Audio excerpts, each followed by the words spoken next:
thought I'd do a little bit of a talk about ball bearings, crankcase ball bearings the crankshaft's running on, and other parts of the gearbox.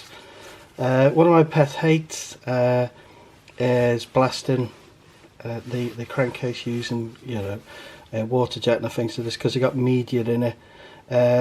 I get it, I understand why people do it. They do look fantastic. I have done engines myself, but I do always have problems with it because the media gets left behind and it's really difficult to clean. This is a 2-stroke engine. It's an NSR 250 engine, so there's not so many oil galleries on this thing, or there's no oil galleries on this thing, but when you got 4-stroke engines you're in real trouble. The other thing as well is that although I have asked about the people who've done the blasting, do not blast the inside of the gearbox, they just always seem to do it. And the problem is this: these are the bearing landing surface. These are what's called rolling element bearings or ball bearings, these things, and the surface finish on this is in wavelengths of light. So as soon as you do any damage on this, you've lost the fit.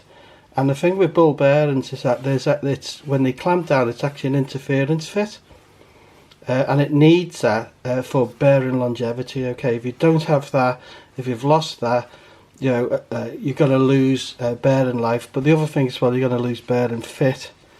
So the bearing's going to rotate in the housing, and then you're in a world of trouble. Then you can see this here. This black stuff here is a bit of oxidation, most likely caused from fretting. Really common, doesn't mean anything, it's really small. Even on you'll especially see it on shell bearings, steel backed shell bearings. You tend to get a lot, and that's why you tend not, on larger engines, you tend not to disturb the shell bearing unless you are going to actually replace it, because the thing's keyed in due to the fretting. Right, just a little bit of a chat about ball bearings as well while we're here. So this is a selection of some various sizes of ball bearings, right? I think the first thing to point out is the coding. What does the coding mean? So here we have 2 bearings, if we can see that. That one's a 6305 and that's a 6205. So the first number is a series, it's a 6 series bearing, so that means it's a deep groove ball bearing. The 3 is the duty of it, so a 3 has a higher duty than a 2, and the last digit, the 05, is the ID, the inner diameter. So this is a 6305, this is a 6205, and if you can see, they've got identical sized inner IDs, but you can physically see how much bigger the 3 series is than the 2 series. Now the other thing as well, of course, is the seal. So you can have an unsealed bearing. This one might be an unsealed bearing, I'm not sure. Yeah, so there's an unsealed bearing, right? And then you have a steel seal bearing. So this is twin seals, metal seals. So this would be a 2Z. You can see that. So it's a 6301 2Z. And this is a double plastic sealed one. So this would be an RS, so it's a 2RS. Okay. Where would you use them? I'll be honest with you, you tend to put back what you take out. It's also true for larger engines as well. It's really important that you put the same maker bearing back. Smaller engines like this doesn't really matter, but all manufacturers build to a different tolerance. Okay, and for larger engines, I'm talking about big engines, it can make a difference. Okay, so you should always put back. The other thing I'd point out as well is this code here.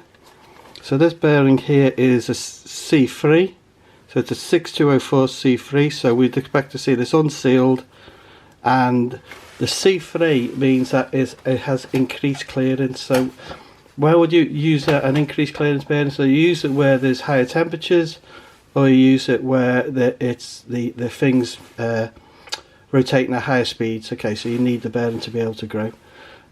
Most of these other bearings, if it doesn't have a code on it, it's a standard bearing, okay, which I think is C2, I think standard, I can't remember now.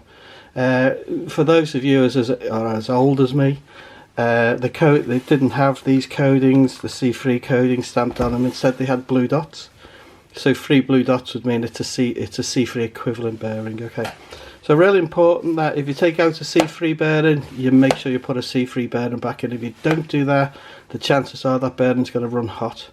Okay, so you may lose life. One other thing I'll just point out as well, the type of lubrication used by a rolling element bearing, right, is something called elasto-hydrodynamic lubrication. And what that means, the elasto bit means that as the balls rotate, it actually forms a pressure wave inside the bearing, right, and that pressure wave is where the oil wedge forms. So like on a normal shell bearing or journal bearing, right, when the shaft rotates, the shaft rotating climbing up the wall of the shell bearing forms an oil wedge, and the oil wedge then keeps the shaft away from the shell bearing.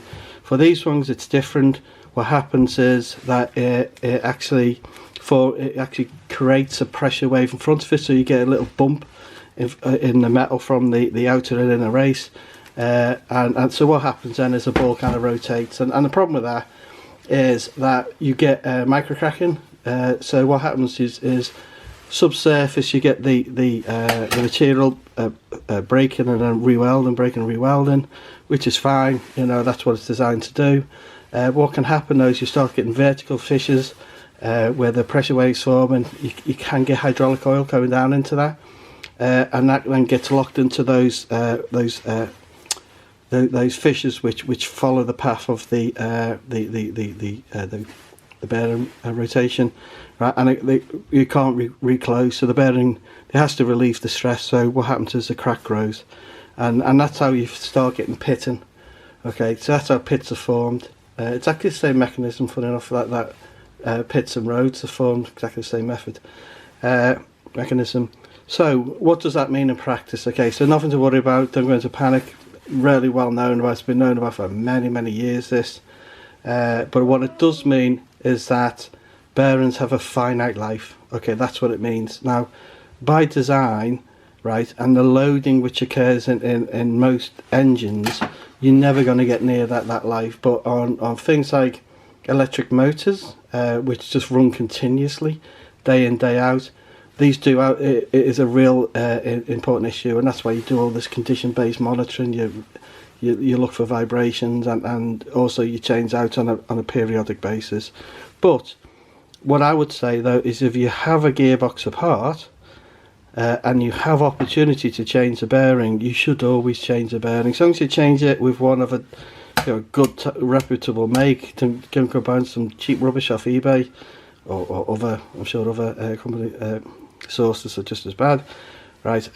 Just make sure you change it for a reputable one, and yeah, it should be fine. Yeah, I won't go into putting it's really important that when you put on bearings and is that you don't knock merry hell out of them when you put them on, because if you imagine that, if I go and get a pin punch and start whacking it with the pin punch, what I can do is disturb the running surface, and then we're in a world of pain, because you'll then get quite an incipient pitting initiated. So that's it.